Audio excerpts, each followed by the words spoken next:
Olá, gente linda! Vamos tomar um café com o nosso Deus Pai hoje? Hoje nós estamos no dia 29 de março e o texto diz: o amor que constrange.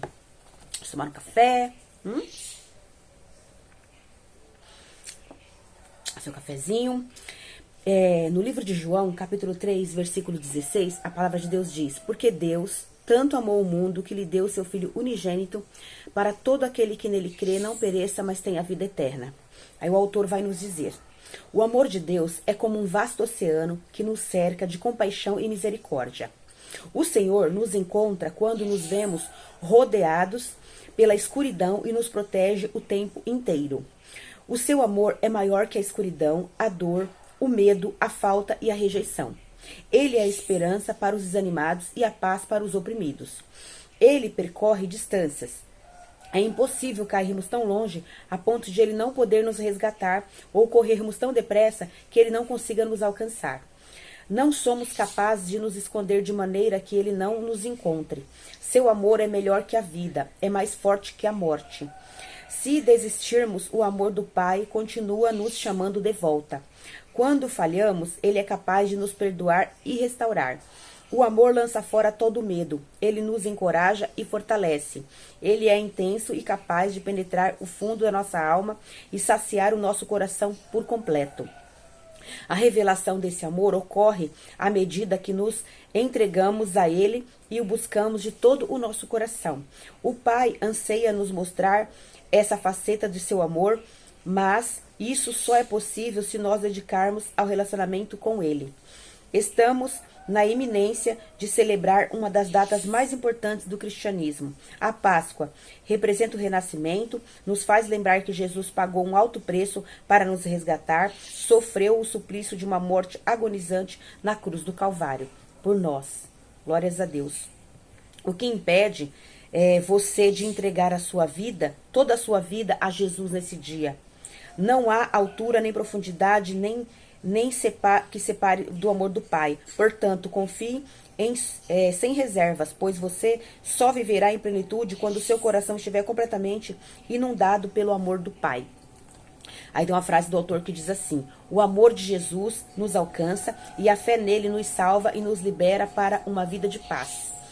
E o devocional é 89, a leitura bíblica é Lucas 6 e a palavra-chave é amor. Que nós possamos confiar no amor do Pai, porque Deus nos ama incondicionalmente, o amor dele é incondicional pelas nossas vidas e ele tem o melhor para você e para sua família. E Jesus veio para nos salvar e nos dar a vida eterna. Creia e confie. Amém? Eu vou ler um texto de João, capítulo 3, para a gente poder se inteirar totalmente desta mensagem, né, que Deus quer falar aos nossos corações. Vamos lá? Vamos lá. Abre a Bíblia aí também. Abre a Bíblia comigo. No capítulo de João, capítulo 3 aqui, ó.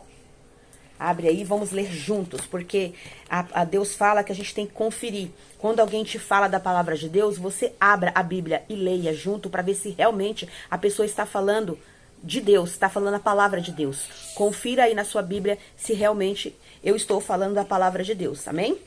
Nós temos que conferir coisas espirituais com espirituais, amém? Aqui tá falando assim, ó, no capítulo 3, versículo 16, a missão do Filho, né? Eu vou ler do 16 ao 21. Porque Deus amou o mundo de tal maneira que deu seu Filho unigênito para todo aquele que nele crê não pereça, mas tenha a vida eterna. Portanto, né, porquanto Deus enviou o seu Filho ao mundo, não para que julgasse o mundo, mas para que o mundo fosse salvo por ele. Quem nele crê não é julgado, e o que não crê já está julgado, porque, né, não crê no único, né, no unigênito Filho de Deus. O julgamento é este, que a luz veio ao mundo e os homens amaram mais as trevas do que a luz, né? Porque as suas obras eram más.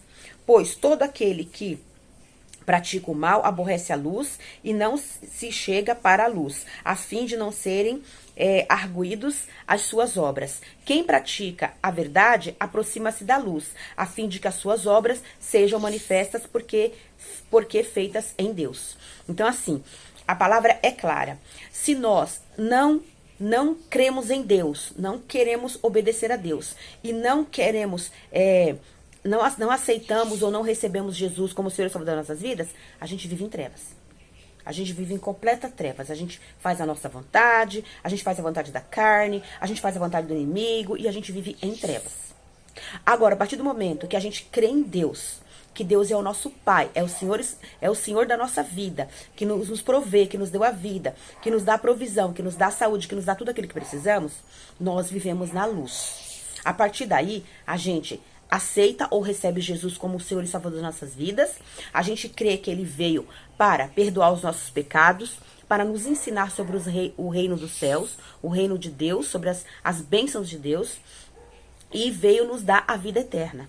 A partir do momento que a gente crê, a gente já recebe esse direito de ter a vida eterna. Mas nós precisamos andar nos caminhos do Senhor, fazermos a vontade de Deus, obedecer ao Senhor em todos os seus mandamentos. Nós temos, a princípio, 10 mandamentos para nós cumprirmos, para fazermos a vontade e o querer do Senhor. E Jesus veio e resumiu esses 10 mandamentos em 2, que é muito simples. Amar a Deus acima de todas as coisas, com toda a nossa força, com todo o nosso coração, com todo o nosso entendimento. E amar ao próximo como a nós mesmos. Então, assim, são 2 mandamentos, mas que se a gente pode falar que são 3, né? Assim, não que são 3, são 2, mas a gente destringe em 3. Por quê? Amar a Deus em primeiro lugar, amar a você mesmo em segundo lugar, e depois disso você vai conseguir amar o próximo. Porque como é que você vai amar o próximo se você não ama Deus? Não, como é que você vai se amar se você não ama Deus? E como é que você vai amar o próximo se você não se ama? Então, assim, a explicação de Jesus é clara, clara como água. Primeiro, você ama a Deus, acima de todas as coisas. Em segundo lugar, você se ama. E em terceiro lugar, você ama o próximo, certo? Se a gente cumprir esses 2 mandamentos de Jesus, a gente já cumpre todo o restante. Porque quem ama a Deus, quem ama a si mesmo e quem ama o próximo, não vai não vai idolatrar coisas, só vai amar a Deus, vai honrar pai e mãe, não vai fazer aquelas coisas que os outros mandamentos falam, a gente não vai usurpar o que é dos outros, a gente não vai querer as coisas dos outros, a gente não vai ter inveja, a gente não vai querer tirar a vida de ninguém, a gente não vai querer roubar o cônjuge de ninguém, a gente não vai querer as coisas das pessoas, a gente não vai mentir, a gente não vai levantar falso testemunho, certo? Então, assim, se a gente cumpre esses 2 mandamentos de Jesus, amar a Deus e amar o próximo como a nós mesmos, a gente não vai cometer nenhum dos outros, certo? Então, que nós possamos servir a Deus, obedecer os mandamentos de Deus, seguir os passos de Jesus, ouvir a voz do Espírito Santo e sermos abençoados em toda a nossa caminhada.